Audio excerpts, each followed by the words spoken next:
하나님 말씀 보겠습니다. 하나님의 말씀은 열왕기하 2장 1절에서 14절 말씀입니다. 여호와께서 회오리 바람으로 엘리야를 하늘로 올리고자 하실 때에 엘리야가 엘리사와 더불어 길갈에서 나가더니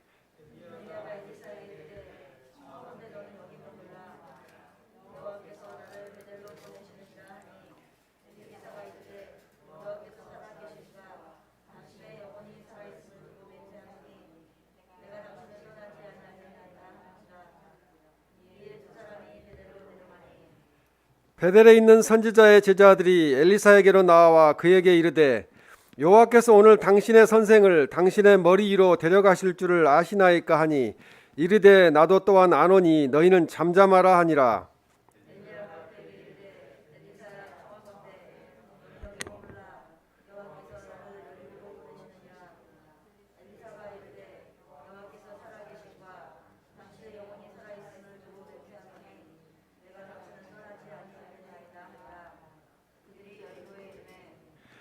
여리고에 있는 선지자의 제자들이 엘리사에게 나와 이르되 여호와께서 오늘 당신의 선생을 당신의 머리 위로 데려가실 줄을 아시나이까 하니 엘리사가 이르되 나도 아노니 너희는 잠잠하라.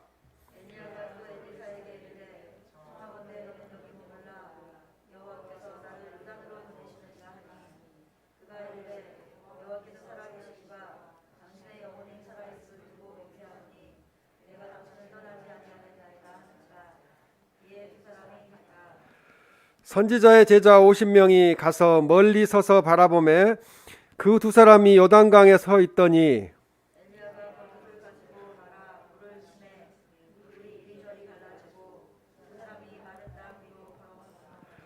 건너매 엘리야가 엘리사에게 이르되 나를 내게서 데려감을 당하기 전에 내가 내게 어떻게 할지를 구하라. 엘리사가 이르되 당신의 성령이 하시는 역사가 갑절이나 내게 있게 하소서 하는지라.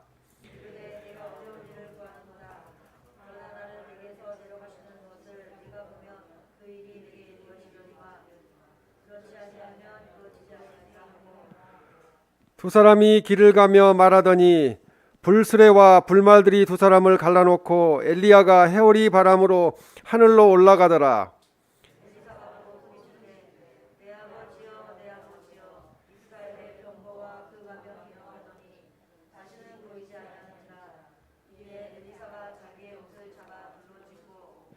엘리야의 몸에서 떨어진 겉옷을 주워 가지고 돌아와 요단 언덕에 서서 엘리야의 몸에서 떨어진 그 겉옷을 가지고 물을 치며 이르되 엘리야의 하나님 여호와는 어디 계시니까 하고 그도 물을 치매 물이 이리저리 갈라지고 엘리사가 건너니라. 아멘. 스승님을 떠나지 않겠습니다라는 제목으로 하나님의 말씀을 전하겠습니다. 좋은 스승을 만나는 것은 인생에 있어서 가장 큰 복 중에 복입니다. 좋은 학교라는 말을 듣게 되는 것도 그 학교에 좋은 스승님이 많이 있기 때문에 그 학교를 좋은 학교라고 이야기를 합니다. 청소년기에 훌륭한 스승을 만나서 가르침을 받는다는 것은 가장 귀한 일 중에 귀한 일이고 특히 좋은 부모로부터 좋은 교육을 받는다는 것은 참 행복한 그런 시작이라고 볼 수 있겠습니다. 좋은 가르침은 소멸되지 않는 인생의 귀한 자산이 됩니다. 배우면서부터 자산을 모으게 되는데요. 그것이 바로 축복입니다. 삼인행이면 필유아사라는 말이 있습니다. 삼인행이면 필유아사 한자인데요. 세 사람이 함께 가면은 그 중에 스승이 될 만한 사람이 꼭 한 명이 있다는 뜻입니다. 하지만 자기가 제일 정의롭다고 생각하고 자기 생각이 옳다고 자기 주장을 하는 사람은 스승이 될 만한 자격이 그런 사람이 못 된다고 말씀을 합니다. 자신을 낮출 줄 알고 겸손한 사람이야말로 다른 사람에게 무엇이든지 배우려는 그런 학생의 마음을 가지고 있습니다. 겸손히 자신을 낮추게 될 경우에는 초등학교 어린아이에게도 배울 것이 많이 있다고 그렇게 말씀을 합니다. 옛날 랍비 문서에 이런 글귀가 있습니다. 나는 내 선생님으로부터 많은 것을 배웠다. 그러나 내 동료들로부터는 더 많은 것을 배웠다. 하지만 나는 내 제자들 곧 어린 학생들로부터 가장 많은 것을 배웠다고 그렇게 말하고 있습니다. 이처럼 자신을 낮추고 배우려는 자세를 갖게 될 때 우리는 많은 것을 주변 사람들로부터 배울 수가 있습니다. 특히 신세대 젊은이들로부터 우리가 최신 유행하는 것들을 이렇게 배우게 되는데요. 배우지 아니하면은 젊은 세대들이 하는 이야기를 같은 한국어로 우리가 듣지만 이해를 못할 수가 있어요. 무슨 말을 하고 있는가. 그래서 우리는 항상 배우려는 마음을 가져야 될 줄로 믿습니다. 이 스승이라는 말의 언어는 출애굽기 35장 34절에 보면은 가르치게 하시며 이렇게 말씀합니다. 그리고 시편 27편 11절에도 가르치시고 이렇게 말씀합니다. 이 말이 가르치다, 교육시키다라는 뜻도 있지만 이사야 6장 9절에 보면은 깨닫지 알지라고 이렇게 나오는 말씀이 있는데요. 가르치다, 교육시키다는 말씀이 깨닫다, 알다, 또 이해하다 이런 뜻을 가지고 있습니다. 그러니까 스승님이라는 말 자체가, 선생님이라는 말 자체가 깨닫다, 알다라는 뜻이라는 거죠. 그래서 먼저 우리보다 깨닫고 그 길을 가고 계신 분이 먼저 선자인 선자를 써서 선생님이라고, 스승님이라고 그렇게 말합니다. 그래서 훌륭한 스승은 제자의 형편들을 잘 알고 살펴야 하는 것이 훌륭한 선생님이고 스승님입니다. 우리는 스승의 개념을 학교 선생님에게만 국한시켜서는 안 된다는 거죠. 우리 교회도 우리를 가르치는 분이 스승이고 또 우리와 함께 교제하는 분도 스승이에요. 또 어린 아이들도 스승입니다. 왜냐하면 어린 아이를 통해서 우리가 배울 수 있기 때문에 그렇습니다. 영적인 제자 디모데를 아버지의 심정으로 가르쳤던 사도 바울은 고린도 교인들에게 이렇게 권면을 했습니다. 고린도전서 4장 15절에 보면 일만 스승이 있으되 아버지는 많지 아니하니 내가 복음으로써 너희를 낳았음이라 이렇게 말씀합니다.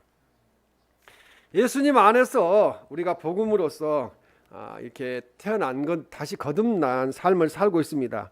우리는 다른 사람들에게서 안 좋은 점만을 찾아내서 비난하거나 불평을 할 것이 아니고 좋은 점과 장점들 이런 것을 발견하도록 힘써야 합니다.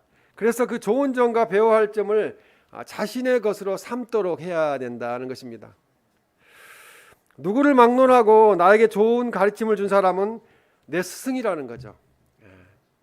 그래서 이 가장 배우기 힘든 분들이 지도자들이고요. 그리고 교수님들이고 선생님들입니다.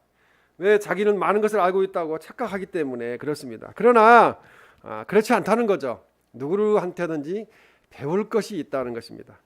그래서 우리는 사람들에게서 배울 것을 찾아서 그것을 배우고 그 지혜를 배워서 우리가 지혜로운 삶을 사시기를 주님의 이름으로 축원을 합니다. 이 엘리사는 열왕기하 3장 11절에 보면 전에 엘리야의 손에 물을 붓던 사밧의 아들 엘리사가 여기 있나이다 이렇게 말씀합니다. 이 말씀을 얼른 읽어보면은 되게 사람을 무시하는 이야기예요. 엘리야 선지자의 손에다가 물을 부어주던 손을 씻으시라고 물을 부어주던 그 엘리사가 여기 있다고 그렇게 이야기를 합니다. 이미 이때 엘리사는 선지자가 됐어요. 엘리야 선지자의 대를 이어서 선지자 역할을 감당하고 있었고 많은 이적과 기적을 베푸는 그런 선지자였는데도 그렇게 무시를 당했습니다. 이 엘리사는 길이 험해도 끝이 보이지 않아도 무시당해도 인내하면서 이 엘리야 선지자를 끝까지 따라다녔다는 거죠. 오늘 본문에도 그렇게 오지 말라고 이제 그만 따라오라고 그렇게 이야기하는데도 엘리사는 끝까지 스승을 따라가는 그런 모습을 보였습니다. 오늘 스승의 날을 맞이하여서 엘리사가 스승인 엘리야 선지자의 곁을 떠나지 않고 어떻게 본받고 따랐는가를 우리가 알아보고 우리들도 우리 주님을 스승님으로 잘 섬기고 제자로서의 삶을 또 사명을 잘 감당하시기를 주님의 이름으로 축원합니다. 첫 번째로 이 엘리사는 아주 올바른 선택과 결단을 했습니다. 이 열왕기상 19장 19절 말씀에 보면은 그가 12겨리소를 앞세우고 밭을 가는데 자기는 12째 겨리소와 함께 있더라. 겉옷을 그의 이에 던졌더니, 엘리야 선지자가 엘리사에게 겉옷을 이렇게 던졌습니다. 이 평범한 농부였던 엘리사는 어느 때처럼 밭을 갈고 있었는데요. 엘리야 선지자가 자신에게 이제 겉옷을 던지니까 그는 이 엘리야 선지자를 따라 나서게 됩니다. 이 엘리야 선지자가 겉옷을 던짐으로써 선지자로서의 부르시는 하나님의 뜻을 전했습니다. 이때 엘리사는 자신이 지금까지 추구해왔던 생활에 미련을 두지 않고 따라 나서게 됩니다. 그래서 열왕기상 19장 20절 말씀에 보면 그가 소를 버리고 그리한 후에 내가 당신을 따르리이다 이렇게 말씀하는데요. 농사를 짓는 농부가 소를 버린다는 것은 자기의 삶을 바꾸는 거죠. 하나님 일로 이제 바꾸는 건데요. 그래서 이 엘리야가 엘리사를 지명하여 불렀을 때 엘리사는 소 12겨리, 12겨리라고 하면은 두 마리씩 이렇게 소를 그 밭을 갈기 때문에 12겨리 하면은 24마리를 이야기합니다. 한 겨리가 두 마리씩이기 때문에 이 한 집에 소를 24마리나 가지고 있을 정도면은 엄청난 시골에서 부자라고 봐야 되겠죠. 그렇게 부자였던 그가 그냥 스승님의 부름을 받고 다 내려놓고 그냥 스승을 따라 나서는 그런 순종을 했습니다. 열왕기상 19장 21절 말씀에도 보면 한 겨리소를 가져다가 잡고 소의 기구를 불살라, 소 두 마리를 잡은 거죠. 그리고 소 쟁기를 불살른 거죠. 쟁기를 불살랐다는 것은 뭡니까? 농사를 나는 이제 그만 짓겠다. 쟁기를 불살랐습니다. 그래서 일어나 엘리야를 따르며 수종 들었더라 이렇게 말씀합니다. 소를 자기 농사짓는 소를 잡아서 고기를 삶아가지고 백성들에게 주어 먹게 하고 자기는 일어나서 엘리야 선지자를 따라가며 수종 들었더라. 종의 역할을 감당했더라 이렇게 말씀합니다. 이 농부인 엘리사에게 이 소와 쟁기는 자기의 농사 도구일 뿐만 아니라 큰 재산이었습니다. 그러나 그는 소를 잡아 백성에게 나눠주고 쟁기는 불살라버리는 그런 결단을 하게 되었습니다. 하나님의 부르심에 절대적으로 순종하겠다는 결연한 의지를 나타내 보였습니다. 우리들도 이렇게 세상적인 일들을, 하나님의 부름을 받은 우리들은 세상적인 일들을 아주 그냥 독하게 끊어버리는, 그리고 하나님 앞에 순종하는 이러한 삶을 살아야 될 줄로 믿습니다. 그때부터 엘리사는 스승님인 엘리야 선지자가 승천할 때까지 긴 시간들을 동행하며 그 선지자의 길을 걸었습니다. 성경 말씀을 잘 살펴보면은 하나님께서는 준비된 자를 불러 쓰신다는 것을 우리는 알 수 있습니다. 요셉도 그 긴 시간 동안 준비되었을 때 하나님이 사용하셨고, 또 모세도 광야에서 40년 동안, 또 애굽의 궁전에서 40년 동안, 80년 동안 준비한 상태에서 부르심을 받게 되었습니다. 이 엘리사는 엘리야의 제자가 될 준비가 되어 있었기 때문에 엘리야 선지자가 부르자마자 지체하지 않고 순종하며 엘리야를 따라 나섰습니다. 우리는 과거로 돌아갈 수는 없지만 미래를 준비할 수는 있습니다. 지금 나이가 먹어서 내가 이제 뭐 배울 때가 다 지났는데 이렇게 생각할 것이 아니라, 어떤 분이 60에 은퇴했는데 나 이제 다 살았구나, 그냥 놀다가 이제 나는 놀다가 죽어야 되겠다 이렇게 생각을 했다는데, 그분이 90 넘어서 100살까지 살았어요. 그러면 인생의 3분의 1을 남겨두고 60살에 그런 생각을 했던 거죠. 그래서 나중에 90이 되었을 때 그는 후회하면서 내가 60살에 새로운 인생을 시작했어야 되는데, 인생 3분의 1이 남아있었는데, 이런 이야기를 했다고 합니다. 그래서 이 세르반테스는 준비되었다는 것은 절반의 승리를 거둔 것이라고 이야기를 합니다. 우리 속담에도 시작이 반이다 이렇게 말씀을 하고 있는데요. 준비를 계속해 온 사람이라면 아무런 염려를 할 필요가 없다는 거죠. 언제든지 하나님이 준비된 사람을 쓰시기 때문에, 사명을 감당하도록 하시기 때문에 우리는 항상 준비하는 삶을 살아야 될 줄로 믿습니다. 준비된 사람은 하나님이 원하시는 곳에서 쓰임 받게 된다는 거죠. 이 땅에서 준비하고 있으면은 이 땅에서 쓰임 받지 못할 경우가 온다 할지라도 하나님 나라 가서도 쓰임 받게 될 걸로 믿습니다. 때로는 우리에게 그래서 가감한 결단이 필요하다는 거죠. 이 엘리사 선지자처럼 가감한 결단이 필요합니다. 주님의 뜻이라고 응답이 오면 주저할 것 없이 결단을 내리고 행동으로 옮겨야 합니다. 물론 하나님의 뜻이 아니라는 생각이 들 때에는 속히 그 미련을 버려야 됩니다. 이건 하나님 뜻이 아니구나. 그래서 하나님께 쓰임받을 준비를 우리가 철저히 하고 올바른 선택과 결단을 하는 그런 사람에게 하나님은 반드시 기회를 주신다는 거죠. 이 배우려는 마음, 항상 그 마음을 가지고 있을 때 우리는 하나님께 쓰임받는 역사가 일어나게 됩니다. 그래서 우리가 올바른 선택과 결단을 함으로써 남은 생애에도 승리하고 영원토록 승리하는 삶을 사시기를 주님의 이름으로 축원합니다. 두 번째는 이 엘리사는 스승님인 엘리야를 열심히 따라다녔습니다. 열심히. 그냥 뭐 다른 게 없어요. 그냥 따라다녀서 성공한 케이스입니다. 그래서 열왕기하 2장 1절에 보면 여호와께서 해오리 바람으로 엘리야를 하늘로 올리고자 하실 때 엘리야가 엘리사와 더불어 길갈에서 나아가더니 계속 따라다니는 거죠. 너 왜 자꾸 따라오느냐 이렇게 이야기 들으면서도 계속 스승님을 따라다니는 것입니다. 그래서 엘리야 선지자는 자신의 공적 사역을 모두 마친 후에 이제 천국으로 갈 때가 되었습니다. 그러니까 이 기도하던 중에 이제 자기가 하나님에 의해서 승천할 것까지도 다 알고 있었던 거죠. 이스라엘의 왕 아합의 통치 초기에 선지자가 되어서 숱한 역경을 이기고 하나님께로부터 받은 사역을 안수한 엘리야에게 이제 남은 일은 엘리사를 자기의 후계자로 세우는 것이 남아 있었습니다. 이제 그렇게 세우고 나면 엘리야는 영광스러운 최후를 맞이하게 될 것이라고 그렇게 알고 있었습니다. 에녹처럼 나도 이제 승천하게 된다는 거, 죽음을 맛보지 않고 하늘나라로 가게 된다는 것을 알고 있었습니다. 그래서 열왕기하 2장 2절 말씀부터 이렇게 보면은 2절, 4절, 6절에 청하건대 너는 여기 머물라 이렇게 엘리야 선지자가 엘리사에게 이야기합니다. 그러나 엘리사 선지자는 내가 당신을 떠나지 않겠나이다. 또 4절에서도 똑같은 말씀을 하는데요. 청하건대 너는 여기 머물라.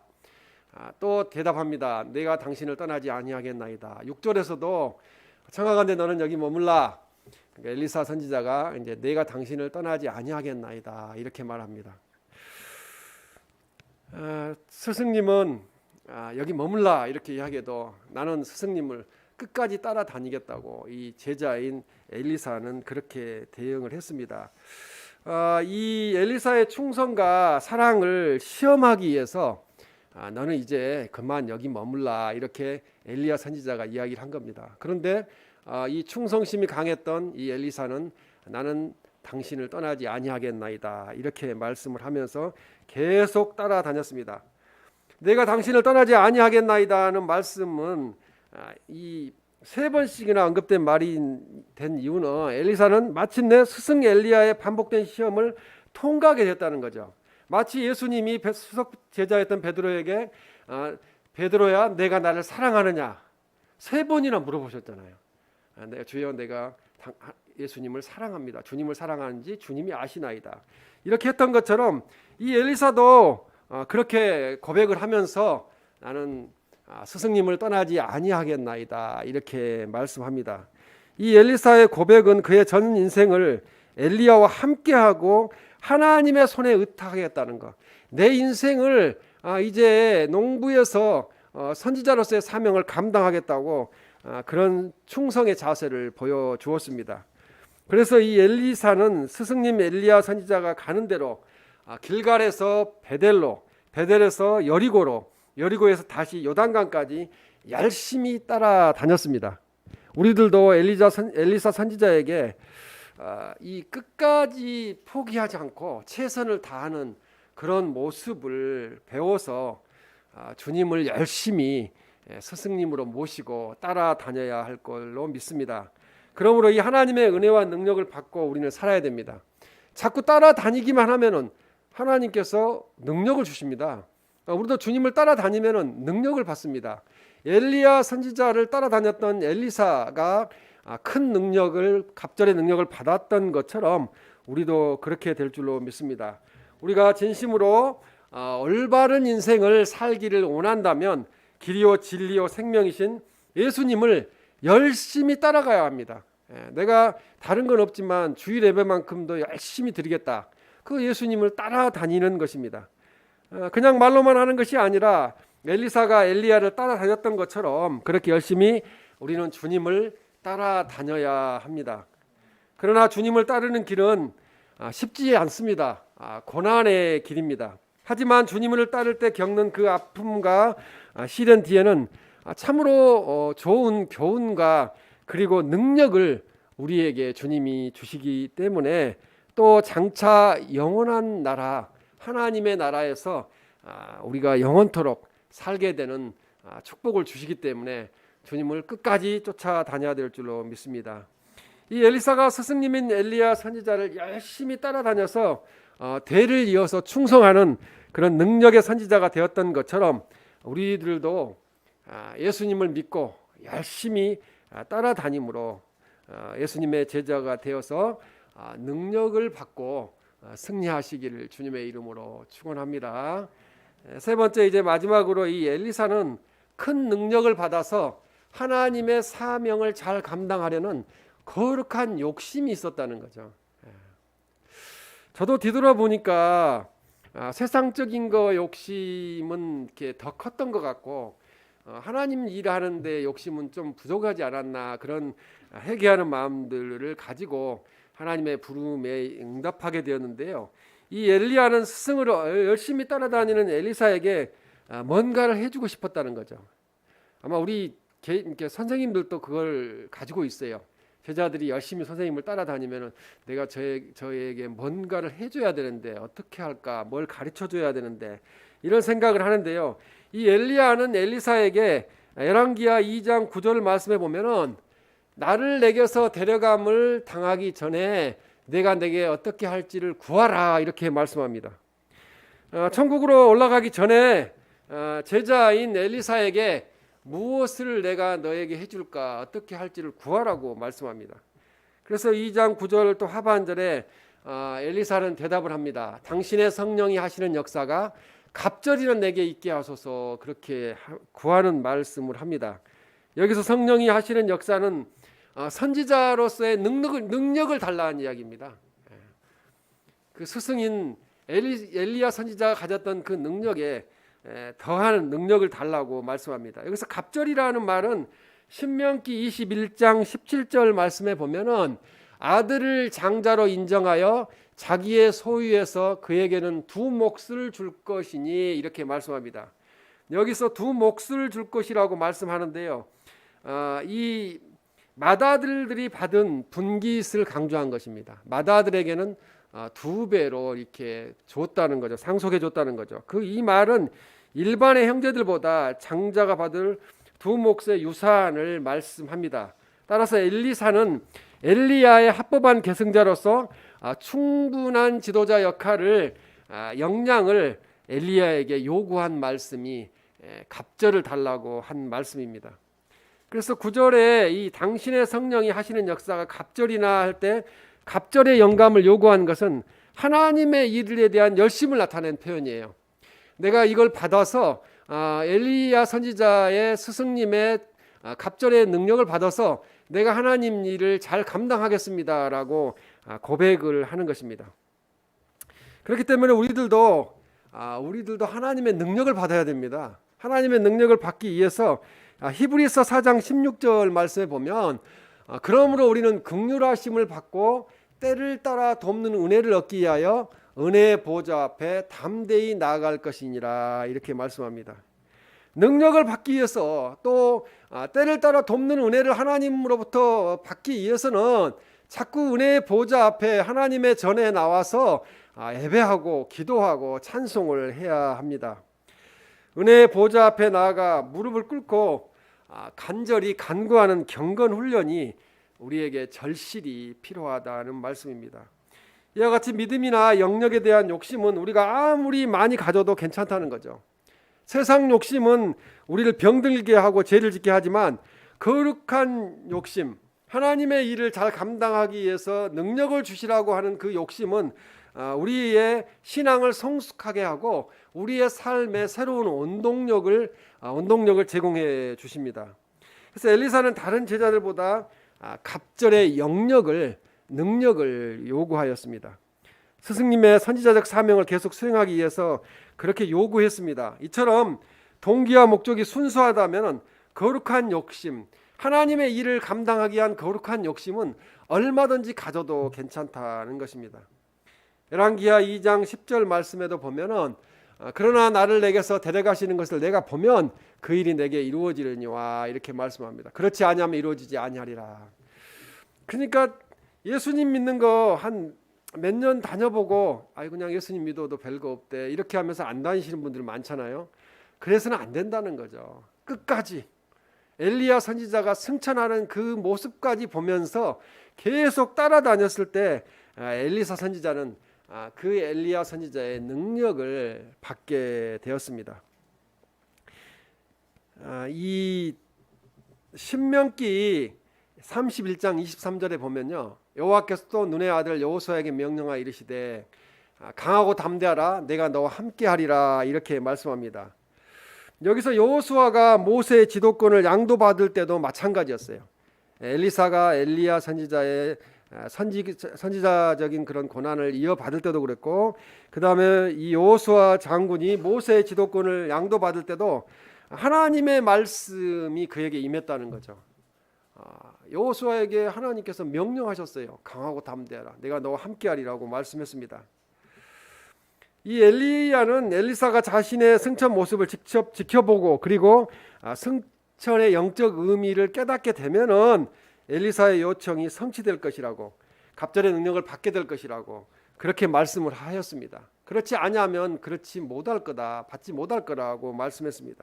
그리고 열왕기하 2장 14절의 말씀에 보면은 그의 겉옷을 가지고 물을 치며 이르되 엘리의 하나님 여호와는 어디 계시나이까 하고 그도 물을 치매 물이 이리저리 갈라지고 엘리사가 건너니라. 놀라운 능력이 임한 거죠. 엘리야 선지자가 이제 행했던 것은 8절에 그 기적을 행하셨는데 8절 말씀에 보면은 엘리야가 겉옷을 가지고 말아 물을 치매 물이 이리저리 갈라지고 두 사람이 마른 땅 위로 건너니라. 8절에서 자기 스승인 엘리야 선지자가 했던 그 모습 그대로 엘리사 선지자가 14절에서 행하게 됩니다. 스승인 엘리야의 행했던 능력이 다시 엘리사 선지자에게 임하게 되었습니다. 그래서 홍해를 갈랐던 그 모세의 기적들이 우리가 다시 상기시키게 되는데요, 갈라지게 되었다는 거죠. 물이 갈라지게 된 그런 홍해의 기적같이 역사가 일어났다는 것입니다. 여기서 겉옷을 가지고 이 겉옷을 가지고라는 말에서 겉옷은 무엇을 의미하냐면 양가죽으로 되어 어깨를 감싸는 망토를 가리킨다고 70인역에 그렇게 번역이 되어 있습니다. 그래서 이 모세의 지팡이가 백성들에게 보여주는 권위의 상징이었다면 이 8절과 14절에서 겉옷을 가지고 했던 선지자의 모습들이 이 엘리야 선지자와 엘리사 선지자의 그 선지자적인 직분을 상징한다는 거죠. 선지자가 아니고서는 그런 일을 행할 수가 없었기 때문에 그렇습니다. 열왕기상 19장 19절 말씀에도 보면 엘리야가 그리로 건너가서 겉옷을 그의 이에 던졌더니 이렇게 말씀합니다. 겉옷을 던졌다는 것은 선지자의 그 사명을 물려주겠다는 뜻이에요. 그 선지권을 물려주겠다. 그래서 엘리야가 엘리사를 선택한다는 상징적인 의미로 겉옷을 던지는 그런 모습을 보여주었습니다. 이 엘리사는 열왕기하 2장 9절 말씀에서 당신의 성령이 하시는 역사가 갑절이나 내게 있게 하소서라고 아까 말씀했다고 그러는데, 그 말씀대로 구하라 주실 것이라는 그 말씀대로 그 갑절의 큰 능력을 받게 되었습니다. 우리에게는 세상 욕심에 비하면 거룩한 욕심이 부족합니다. 내가 하나님 일을 더 잘해야 되겠다, 하나님 말씀대로 살아야 되겠다, 주님을 스승으로 모시고 끝까지 쫓아다니겠다, 이런 생각들이 부족하다는 거죠. 그래서 우리가 사탄을 물리치고 성도다운 삶을 살기 위해서는 우리 스스로 거룩한 영적인 능력을 받을 욕심을 갖도록 힘써야 합니다. 엘리사가 엘리야에게 요구했던 갑절의 영역을 우리 또한 주님께 소원해야 된다는 거죠. 지금은 그런 역사들이 별로 안 일어나는데, 예전에는 집사님 중에서도 또 권사님, 장로님 중에서도 치유의 은사를 받아가지고 같이 신방 다니면서 치유를 행하는 그런 역사들이 많이 있었습니다. 그래서 우리는 그런 능력들을 받아서 주님이 주신 사함의 영을 같이 합력하여 이루어 가야 합니다. 하나님은 하나님의 일을 더 잘하기 위해서 영적인 능력을 받으려고 하는 거룩한 욕심을 지니고 사는 성도들에게 그들에게 결코 저버리지 아니하시고 능력을 주신다는 것이요, 크신 복을, 많은 복을 베풀어 주신다는 말씀입니다. 오늘 우리에게 있어서 주 예수님보다 더 위대한 스승은 없습니다. 그 누구도 다 완벽하지 못합니다. 그러나 주님만이 완벽하신 우리의 스승이십니다. 우리는 주님의 발자취를 따라서 스승님인 예수님을 끝까지 떠나지 않는 그런 좋은 제자가 되어야 합니다. 우리의 위대한 스승님이신 예수님께서는 우리들을 죄에서 구원하시기 위해서 우리를 대신하여 십자가를 지셨고, 십자가에서 우리를 대신 속죄하여 주셨습니다. 우린 이 세상에 곁눈질하지 말고 우리들의 영원한 스승님이신 예수님을 바라보고 다른 건 잘 못해도 항상 스승님 곁에 있는 그런 삶을 살아야 합니다. 사도 바울은 고린도후서 4장 5절에 우리는 우리를 전파하는 것이 아니라 오직 그리스도 예수의 주되신 것과 또 예수를 위하여 우리가 너희의 종된 것을 전파함이라, 이렇게 말씀합니다. 우리의 영원한 스승 되신 주님을 전파하는 거죠. 그 삶이 제자의 삶입니다. 우리들의 스승 되신 주님만을 바라보면서 예수님을 증거하는 삶을 사시기를 바랍니다. 그러면 주님의 칭찬과 사랑을 받게 될 것이고요, 영원토록 또 하나님 나라에 가서 영원한 면류관도 받게 될 것입니다. 영원한 생명과 부활이 되신 예수님을 우리가 스승님으로 잘 섬기고, 나 잘 모르니까 교회 다녀도 잘 몰라요, 성경도 몰라요, 이렇게 할 게 아니고 이 엘리사 선지자처럼 잘 알든 모르든 그냥 스승님을 따라다니는, 끝까지 따라다니는 그런 제자의 삶을 살아감으로 우리가 날마다 승리하는 우리의 삶이 되시기를 주님의 이름으로 축원합니다.